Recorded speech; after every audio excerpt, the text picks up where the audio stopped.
I'm Dave. I'm Sheila, and this is our story. So we met each other in college, and it was freshman year, I think, we first met.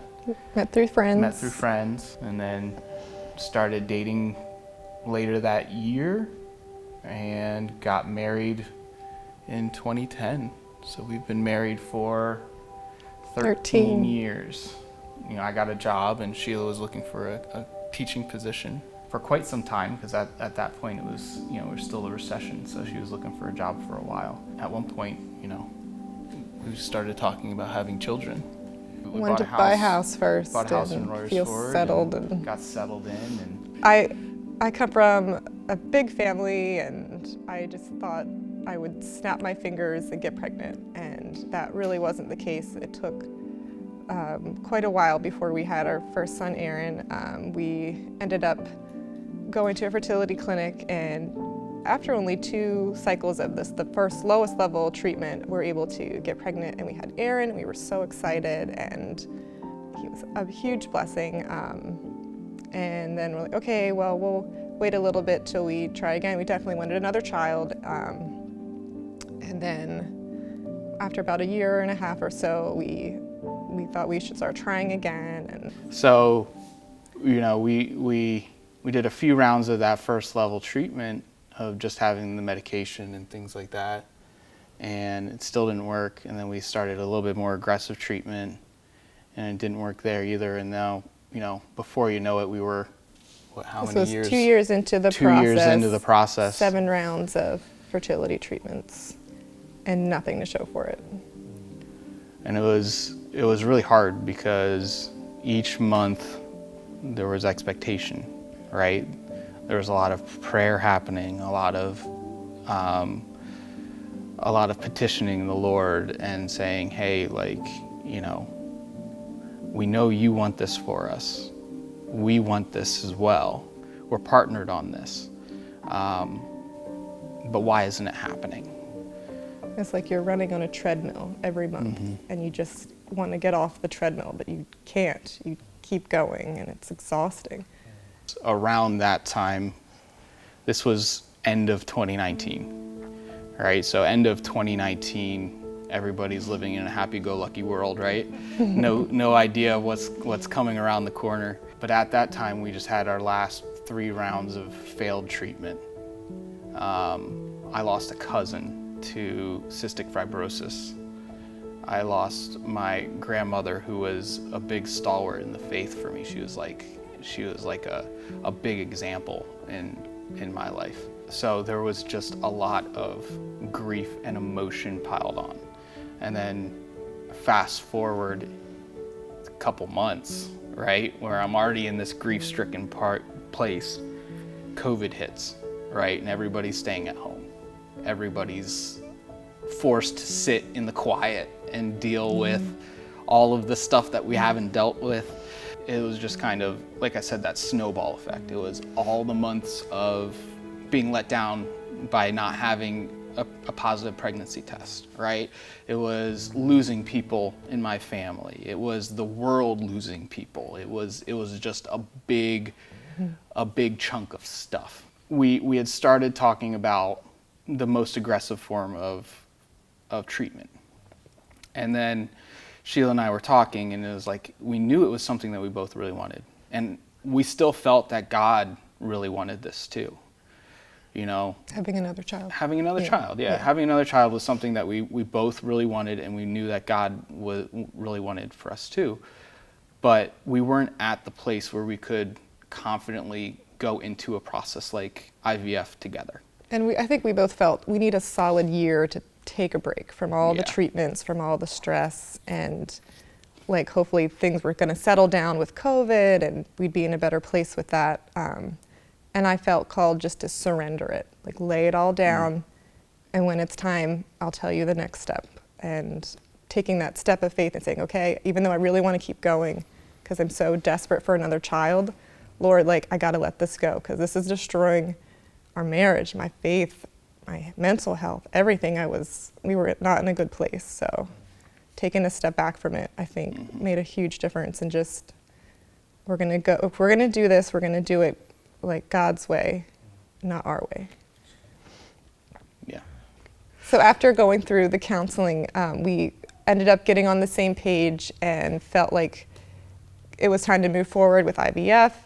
We found a really great place that made us feel comfortable, and the financial piece was also really difficult. Our insurance didn't cover it, but the Lord provided. We ended up getting some inheritance money after Dave's grandmother passed away, and that helped us a lot with paying for the procedures, which was very intimidating. There was lots of shots and medicine and hormones. It's a huge step of faith going through it because we didn't know if it would work. We didn't know how I would react to the medicine. Could we handle more disappointment? Like, what if we go through this whole journey and still don't have a baby?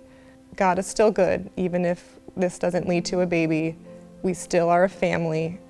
Even if we didn't have Aaron, we're still a family. And at the end of the day, we just got to take a step of faith, one step at a time here. And I felt the Lord telling me, like, can you trust me a little more? Can you trust me a little more each step of the process? And I think holding on to that was huge for me to like keep going. And even though it was scary and I'd have to go under anesthesia, do the egg retrieval, I just felt God was with me the whole time. Oh, and there was a Bible verse too that I really liked. It was, I will personally go with you, and I put my name in it. It's in Exodus. I will personally go with you, Sheila. You don't have to be afraid. I will give you rest. And to me, that was really comforting. And even if it didn't work out, the Lord is with me in it from beginning to end. Yeah, so we ended up getting three embryos, and then we go to the embryo implantation, the first one. And we got a positive pregnancy test. And we were so excited. This is great. Oh my goodness. We're like, it's done. It happened. And then there started having some issues with the pregnancy. There were some signs. Things weren't going well. And at 8 weeks, we miscarried with that one, which was devastating. Oh man, and at that point we were like, this isn't gonna work, here we go again. All the triggers from the last other rounds were coming back. We had told a bunch of people that we had to tell. We had to tell our son too that. Like, oh my goodness. So that was hard, for sure. And then we were ready to start again, tried for the next embryo, and then my thyroid started acting crazy, and I was having panic attacks and anxiety, partly because of the thyroid issues, and so we had to wait again till that was cleared up. Spent more time in counseling and more time in prayer, and we had our support group that we would check in with and pray. They were praying for us. I was journaling and blogging through this whole time, and that way I could keep my support group updated, and they would pray and text me or write comments, and just that really helped me too in the journey to keep going, and just know that no matter what, I had somebody I could call and somebody who would pray for me and just help me do the next step and not give up. So we were ready to start another cycle, and I was driving in the car with my son Aaron, and we were talking about prayer, and I told him, God talks to us when we pray. And he said, Mommy, God said expect life. And we were like, what? Well, you weren't even there. But I was so shocked that he just said it so confidently. He did not know what we were going through. He didn't know anything about the treatments or the IVF. And it just really was a confirmation that, let's expect life. Let's go into this with a positive attitude that this is going to be successful and there's a baby at the end of this journey. He was very young at this time. I don't even think he ever said the word expect before, right? He was very young. Yeah, he didn't know what it even meant. He didn't even know what it meant, but it just came out of his mouth, and it was like, wow, that was the Lord, and that's something that we really got to hold on to. So then we tried again, and right before I was going to go in for the transfer, I got COVID, and we had to cancel the transfer, and I was, again, devastated. because like we had waited this whole time, and this is 2021. We're like very into the like COVID should be gone by now, and anyways, they had already started defrosting the embryo, and they said they could freeze it again, or we could I could have COVID and go and implant anyways, but that's risky. So we decided to refreeze the embryo and try again the next month. And at this point I was convinced, oh no, we ruined this embryo, this is not going to happen, and we only have one left after that, what are we going to do? The next month we tried again, and 2 weeks later we found out we were pregnant. It was exciting, a relief, but also, oh no, what if we miscarry? Like, let's not get our hopes up, just... It was another trust, it was another surrender, It was another time where we had those feelings popping up of doubt and things like that, and God said again, it's like, can you trust me a little bit more? And expect life. Yeah, I think there, for me, there was still a little fear, even to the end, just, I don't know what can happen, but can you trust me a little more? Keep going, take a step of faith, which really did grow our faith through this time. Oh, 100%. Because you have to rely on the Lord 100%, and if not, you can get swallowed up by the fear. The Lord prepped our hearts throughout this whole thing, right? We went through a tough journey to make ourselves get the ability, like the Lord gave us the ability to even try IVF, right? And He called us into a very hard season, right? He called us towards Him, but to get to Him, we had to go through some stuff. And now looking back at it, we are closer to each other than we were before this process. And we're closer to the Lord because we know, one, that He can call us into hard seasons, but He's still there with us every step of the way, right? He may again call us into a season where He says, can you trust me a little more?